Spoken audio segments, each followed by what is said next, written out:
Pode? Boa noite a todos. Eu vou convidar todos, também os que estão nos assistindo pelas redes, para relaxar um pouquinho, fechar os seus olhos.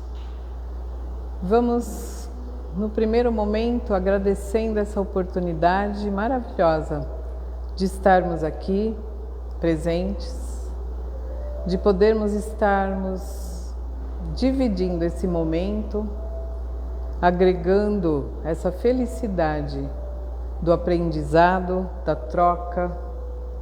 Vamos abraçando os nossos mentores, nossos anjos da guarda, individualmente, de cada um de nós, que nos acolhem, que nos orientam, que nos preparam.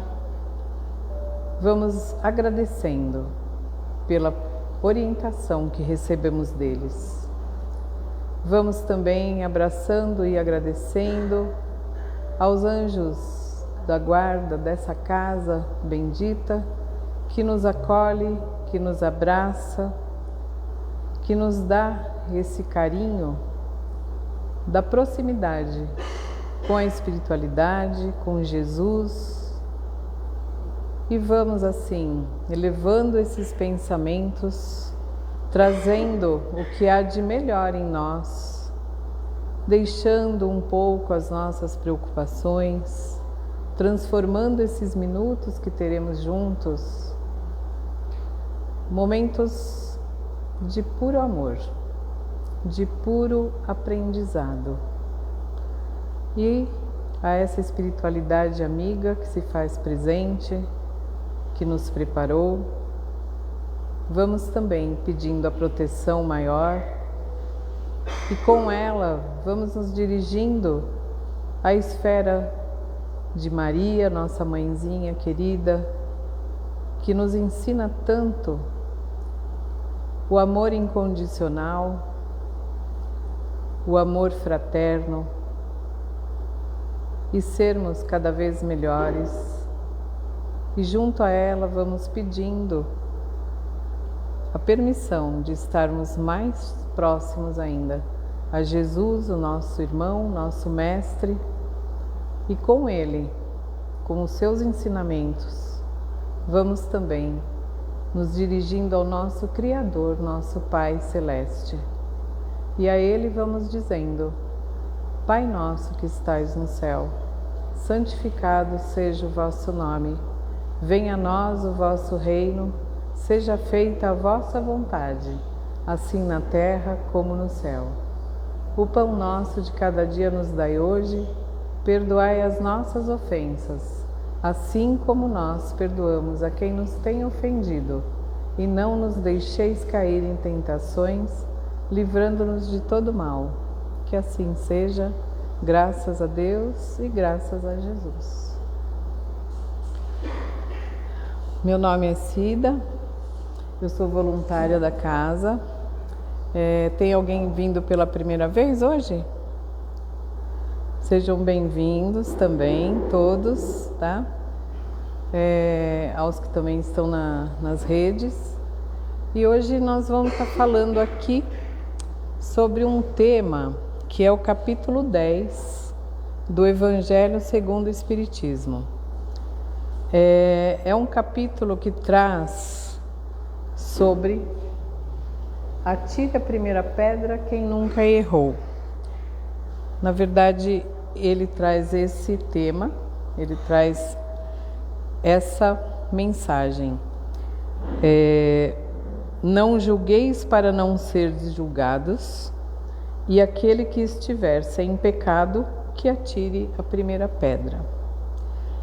Quando eu trouxe e vi que a gente já está falando disso hoje, né? Então, o preparar, a leitura e tudo mais, eu fiquei bem reflexiva, no sentido de que o julgamento, né? Não julgueis para não seres julgados. Que atire a primeira pedra aquele que nunca errou ou que não tenha nenhum pecado.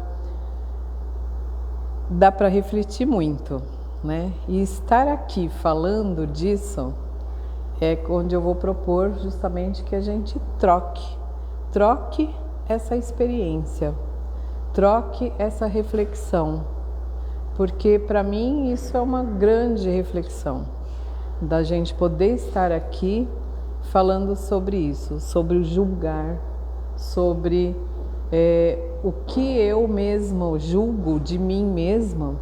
Será que eu julgo muito mais o próximo do que a mim mesma? Né? Como eu me julgo, primeiramente, e qual o meu direito, né, de julgar o próximo? Como lidar com essa questão, né, de certo, de errado, de parâmetros, dos ensinamentos que a gente recebe, os exemplos que Jesus nos deu, né? E justamente essa passagem que é dita e mencionada aqui no livro do Evangelho segundo o Espiritismo, é bastante reflexivo, é bastante profundo, né? E eu gostaria de trazer assim a leitura e depois comentar algumas coisas para que a gente possa crescer nesse dia de hoje aqui, pensando sobre isso. Num mundo em que nós vivemos hoje, né, de tantas comparações, de tantas interferências, de tantas desigualdades, né, de tantas circunstâncias onde se faz tão presente o julgamento ao próximo, né? Então, assim, que a gente consiga realmente, em tão pouquinho tempo, conseguir extrair algo que seja tão bom para a gente ao sair daqui hoje, tá? Então, assim, primeiramente, o item 11, 12 e 13 é o que a gente vai mais focar desse capítulo, que é justamente do que trata a sugestão do tema. Então, aqui começando, né? Não julgueis, pois para não seres julgados, porque com o juízo que julgardes os outros, sereis julgados. E com a medida que medirdes, vos medirão também a vós. Então aqui Mateus, capítulo 7, versículos de 1 a 2. Então lhe trouxeram os escribas e os fariseus uma mulher que fora apanhada em adultério. E a puseram no meio e disseram: Mestre, esta mulher foi agora mesmo apanhada em adultério. E Moisés, na lei, mandou apedrejar a estas tais. Qual é vossa opinião sobre isso?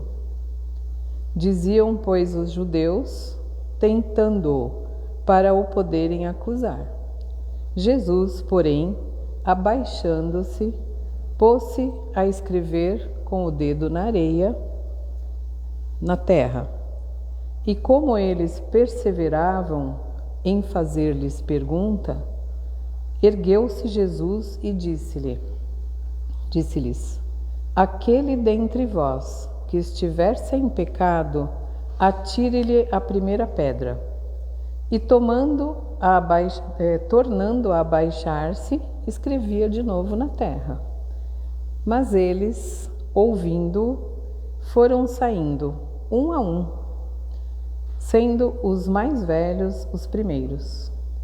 E ficou só Jesus com a mulher, que estava no meio, em pé. Então, erguendo-se, Jesus lhe disse: Mulher, onde estão os que te acusavam? Ninguém te condenou? Respondeu ela: Ninguém, Senhor. Então Jesus lhe disse: Nem eu tampouco te condenarei. Vai e não peques mais.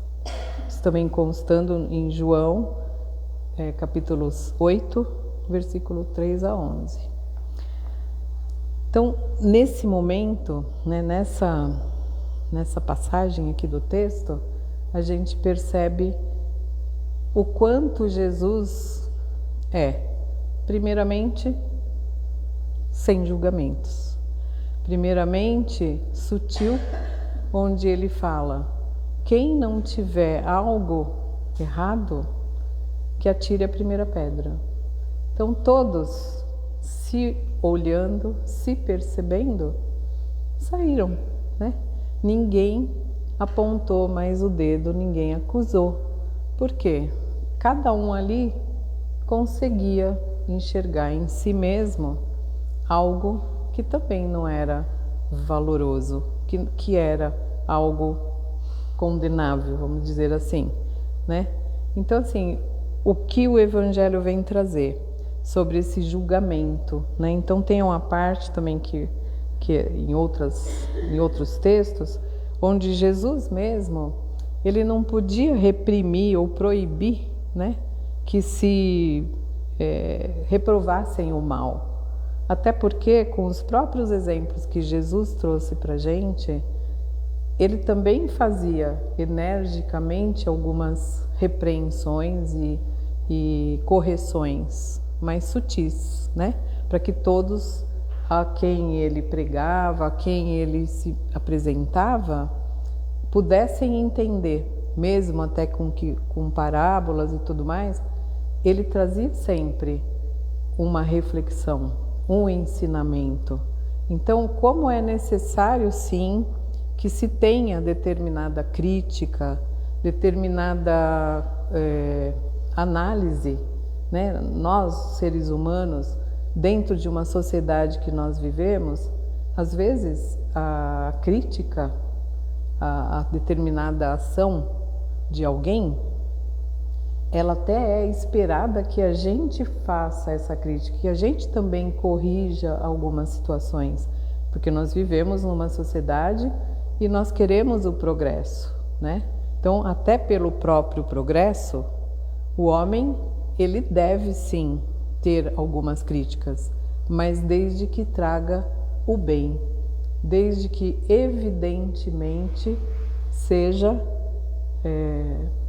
uma mensagem, algo que seja legitimado por Jesus, pelos ensinamentos que nós temos de Jesus, né? Então, inclusive, a única autoridade, né, legítima aos olhos de Deus são aquelas onde quem está com a palavra da autoridade tem a moral para com aquilo que está dizendo, né? Então, essa legitimidade que ele fala aos olhos de Deus, desde que seja regida pelo ensinamento de Jesus, sim, aí é algo valioso e é algo que se dê importância, né, a uma crítica. Agora, o que for levianamente comentado, sem nenhum propósito do bem, né, que seja uma maledicência, que seja por maldade, isso jamais será visto como algo benéfico. Então, que a gente tenha esse olhar, né?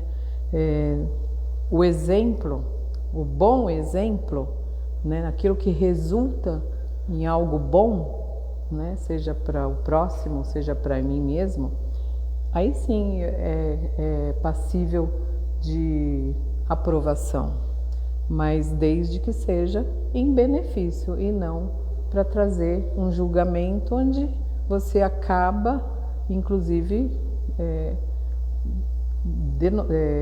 trazendo um prejuízo para a pessoa a quem você está levando a crítica, né?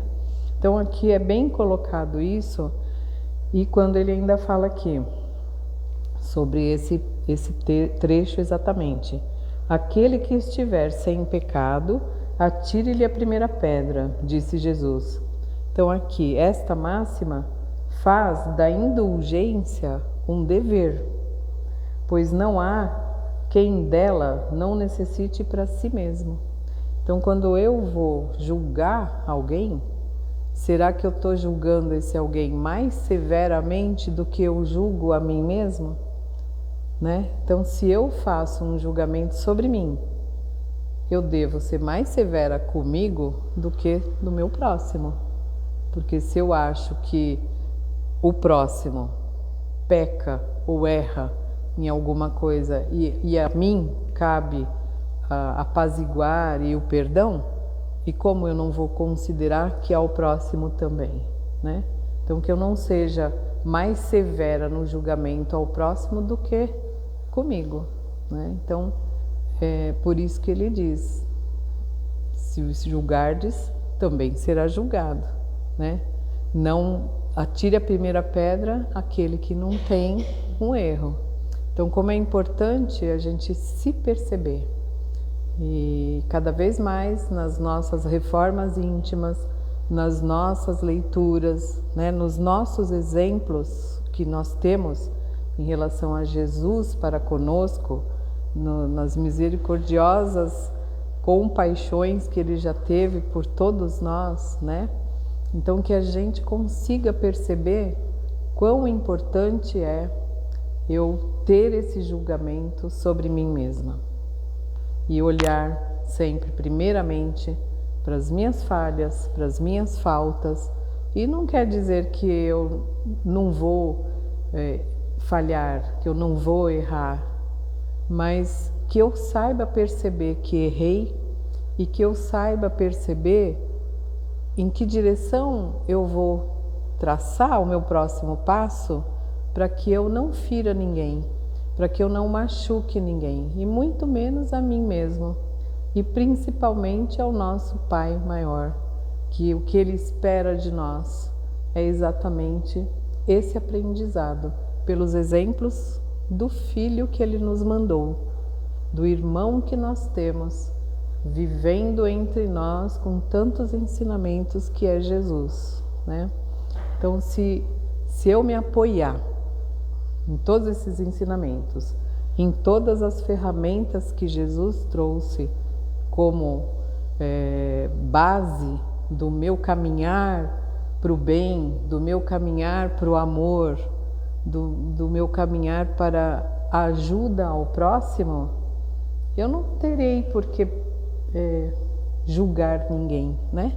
Eu faço a minha parte, eu faço a minha doação, eu recebo dos outros aquilo que me faz crescer, e é uma troca, né? Então, cada um no seu patamar de aprendizado, de momento de evolução, a gente está aqui nesse caminhar evolutivo, né? Então, acho que o que traz essa reflexão desse texto é exatamente não querer do outro aquilo que eu nem chego perto para dar. Então, que eu exercite meu potencial. Qual o meu potencial, né? Então, eu vou desenvolver esse potencial de amor, potencial de paz, potencial de amorosidade, né? De poder olhar o outro com essa compaixão também, né? Então, nós estamos aqui para erros, para acertos, e por causa deles aprender, evoluir, né? Então, aqui ele diz, a censura de conduta alheia pode ter dois motivos. O primeiro, reprimir o mal, que é o que eu estava falando. Se eu consigo reprimir um mal, eu estou colaborando para um progresso na sociedade, eu vou trazer um bem com aquilo, né? Não permitir que o mal impere. A gente sabe que existem o mal, o bem. Se eu reprimir o mal, eu estou sendo um soldadinho de Jesus, né? Eu estou contribuindo para que o mundo seja melhor. Então, vamos reprimir o mal. Então, um motivo dessa censura da conduta alheia, às vezes é até por uma regra existente. Vamos supor, uma regra que existe aqui na casa.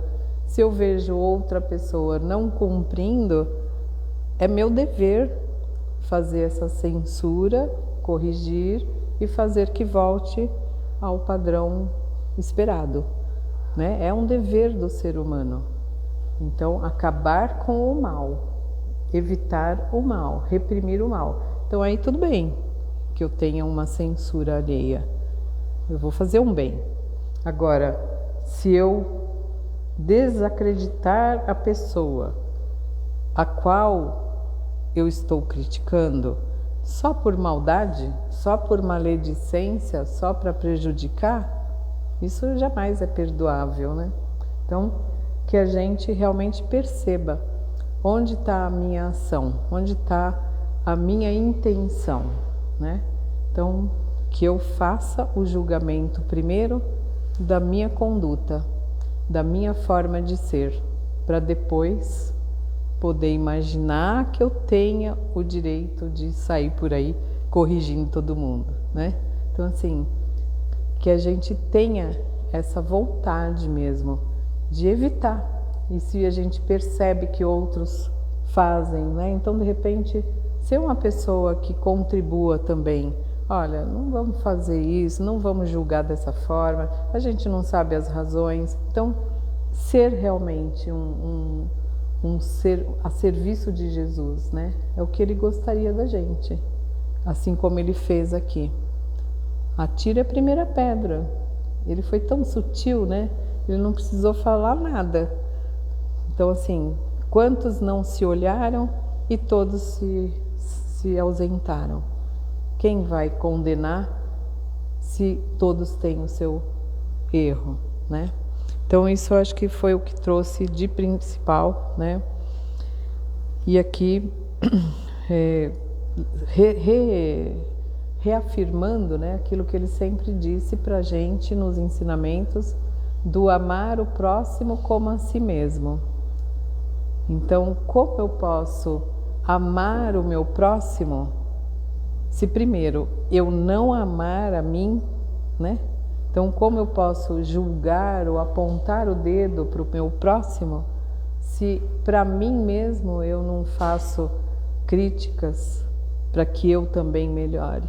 Então, é uma bola de neve isso, né? Se eu consigo fazer uma autocrítica, se eu consigo reconhecer em mim a necessidade de melhoria, eu não vou ficar me preocupando de ver o que os outros fazem ou não fazem, desde que não traga prejuízo para aquela comunidade, para aquela sociedade. Então, eu posso sim ser alguém que leva algo bom para os outros, né? Mas eu também tenho que ser crítica comigo, certo? Para cada vez mais eu melhorar, para cada vez mais eu ter a moral para poder dizer alguma coisa em benefício do meu próximo também, né? Então, eu achei esse tema, ele é rico em questões de texto, ele traz uma pitadinha de autoavaliação para a gente, né? Então, acho que uma coisa que nós estamos aqui no começo do ano, olha que beleza, né? Então, feliz ano novo para todos nós, mas assim, mais do que um ano novo, a gente tem todo dia um novo ano começando, né? Porque a gente tem todo dia a oportunidade de exercitar isso que Jesus tanto pede para a gente de uma forma tão singela, né? Trazendo a natureza que é bela, trazendo as variações do clima que acontecem durante o dia, trazendo aquela florzinha que aparece no jardim às 11 horas e daqui a pouco ela fecha. Se vocês olharem para tudo que nós temos em questão de natureza, olha como foi sábia a forma como Jesus, como Deus, trouxeram para nós as riquezas, né? Riquezas magicamente repetidas todos os dias. E que julgamento que a gente pode fazer de um passarinho, de uma flor, né? Então, assim, que a gente consiga ver essa beleza da natureza viva que nós temos no nosso próximo, né? No novinho que acabou de nascer, no idosinho que que já está enrugadinho, sabe? Que a gente consiga de verdade fazer esquentar dentro da gente esse amor, essa vida tão maravilhosa que a gente tem, né? De oportunidades, sem julgamentos. Tá bom? Então eu vou pedir para vocês, para a gente também se acomodar melhor um pouquinho. Vamos encerrando esse Evangelho de hoje com essa intenção, a intenção do não julgamento, a intenção do amor que circula dentro de nós, que faz com que nós estejamos aqui, inclusive, com a vontade de acertar, com a vontade de compartilhar a esperança, o novo, aquilo que constrói de verdade o nosso ser, que constrói os nossos dias melhores, e que a gente seja de verdade uma sementinha no vaso de cada próximo nosso, onde a gente possa realmente contribuir com a nossa energia, com a nossa alegria, com a nossa saúde, com as nossas vibrações. E assim, agradecendo mais uma vez por toda essa espiritualidade amiga, que a gente olhe exatamente para nós e agradecemos por essa maravilha que Jesus faz com que nós sentimos, que Deus, nosso Pai, nos criou de uma forma tão mágica. E assim vamos encerrando com a gratidão no coração, nos dirigindo às nossas casas, levando esse amor, essa tranquilidade para toda a próxima semana, e que tudo de bom nos acompanhe e que a gente possa passar pelas pessoas e elas sentirem esses bons fluidos dessa casa, dessa oração. Que assim seja. Graças a Deus e graças a Jesus.